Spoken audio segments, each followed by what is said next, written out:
Praise the lord. ಕರ್ತನ ನಾಮಕ್ಕೆ ಸ್ತೋತ್ರ ಉಂಟಾಗಲ್ಪಡಲಿ. ಪ್ರೀತಿಯುಳ್ಳ ದೇವ ಜನರೇ, ಯೇಸು ಕ್ರಿಸ್ತನ ಹೆಸರಿನಲ್ಲಿ ನಾನು ನಿಮ್ಮನ್ನು ವಂದಿಸುತ್ತೇನೆ. ಯೆಹೋಶುವ 1ನೇ ಅಧ್ಯಾಯ 8ನೇ ವಚನದಲ್ಲಿ ವಾಕ್ಯವು ಈ ರೀತಿಯಾಗಿ ಬರೆಯಲ್ಪಟ್ಟಿದೆ. ನಿನ್ನ ಮಾರ್ಗದಲ್ಲೆಲ್ಲ ಸಫಲನಾಗುವಿ, ಕೃತಾರ್ಥನಾಗುವಿ ಎಂದು ವಚನವು ಬರೆಯಲ್ಪಟ್ಟಿದೆ. ಅಂದರೆ ಪ್ರೀತಿಯುಳ್ಳ ದೇವ ಜನರೇ, ಕರ್ತನಾದ ದೇವರು ಈ ಮುಂಜಾನೆ ವೇಳೆಯಲ್ಲಿ ಆತನ ನಮ್ಮೊಟ್ಟಿಗೆ ಈ ರೀತಿಯಾಗಿ ಮಾತನಾಡುವವರಾಗಿದ್ದಾರೆ.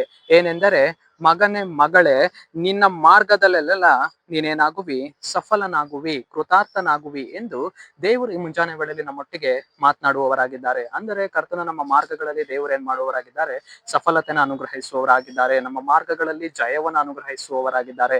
ನಾವು ಹೋಗುವಂತಹ ಮಾರ್ಗದಲ್ಲಿಯೂ ಬರುವಂತಹ ಮಾರ್ಗದಲ್ಲಿಯೂ ಕರ್ತನ ನಮ್ಮನ್ನ ಏನ್ ಮಾಡುವವನಾಗಿದ್ದಾನೆ, ಕೃತಾರ್ಥರನ್ನಾಗಿ ನಮ್ಮನ್ನ ಮಾಡುವವನಾಗಿದ್ದಾನೆ. ಪ್ರೀತಿಯುಳ್ಳ ದೇವ ಜನರೇ, ಇವತ್ತು ನಮ್ಮ ಜೀವಿತದಲ್ಲಿ ನಾವು ಇವತ್ತೇನ್ ಮಾಡಿರುವುದಿಲ್ಲ, ನಮ್ಮ ಮಾರ್ಗಗಳಲ್ಲಿ, ನಮ್ಮ ಪ್ರಯತ್ನಗಳಲ್ಲಿ, ನಮ್ಮ ಜೀವಿತದಲ್ಲಿ ನಾವೇನ್ ಮಾಡಿರುವುದಿಲ್ಲ, ಒಂದು ಸಫಲತೆನ ನೋಡಿರುವುದಿಲ್ಲ, ಒಂದು ಜಯವನ್ನ ನೋಡಿರುವುದಿಲ್ಲ. ಆಗ ನಮ್ಮ ಮಾರ್ಗಗಳನ್ನ, ನಮ್ಮ ಜೀವಿತಗಳನ್ನ ಕರ್ತನಿಗೆ ಒಪ್ಪಿಸಿಕೊಡಬೇಕು. ಕರ್ತನೇ, ನನ್ನ ಮಾರ್ಗದಲ್ಲಿ ಒಂದು ಸಫಲತೆ ಬೇಕು. ಕರ್ತನೇ, ನನ್ನ ಮಾರ್ಗದಲ್ಲಿ ನನ್ಗೊಂದು ಜಯ ಬೇಕು. ನಾನು ಹೋಗುವಂತಹ ಮಾರ್ಗದಲ್ಲಿಯೂ ಬರುವಂತಹ ಮಾರ್ಗದಲ್ಲಿಯೂ ನಾನು ಕೃತಾರ್ಥನಾಗಬೇಕು. ನೀನ್ ನನ್ನ ಸಂಗಡಿಗನಾಗಿರು, ನೀನ್ ನನಗೆ ಜಯವನ್ನ ಕೊಡು. ದೇವ್ರೆ, ನೀನ್ ಹೇಗೆ ಮೋಶೆಯ ಸಂಗಡ ಇದ್ಯೋ, ನೀನ್ ಹೇಗೆ ಯೆಹೋಶುವನ ಸಂಗಡ ಇದ್ಯೋ, ಅವರ ಮಾರ್ಗದಲ್ಲೆಲ್ಲ ನೀನ್ ಹೇಗೆ ಅವರಿಗೆ ಜಯವನ್ನು ಅನುಗ್ರಹಿಸಿದ್ಯೋ, ಅದೇ ರೀತಿಯಾಗಿ ನನಗೂ ಜಯವನ್ನು ಅನುಗ್ರಹಿಸು ಸ್ವಾಮಿ ಎಂದು ಪ್ರಾರ್ಥಿಸುವಾಗ ಕರ್ತನು ಖಂಡಿತವಾಗಿಯೂ ನಮ್ಮನ್ನ ಏನ್ ಮಾಡುವವನಾಗಿದ್ದಾನೆ, ಸಫಲತೆಯಲ್ಲಿ ನಡೆಸುವವನಾಗಿದ್ದಾನೆ, ಕೃತಾರ್ಥರನ್ನಾಗಿ ಆತನು ಮಾಡುವವನಾಗಿದ್ದಾನೆ. ಸರಿ, ನಾವು ಪ್ರಾರ್ಥಿಸಿಕೊಳ್ಳೋಣ.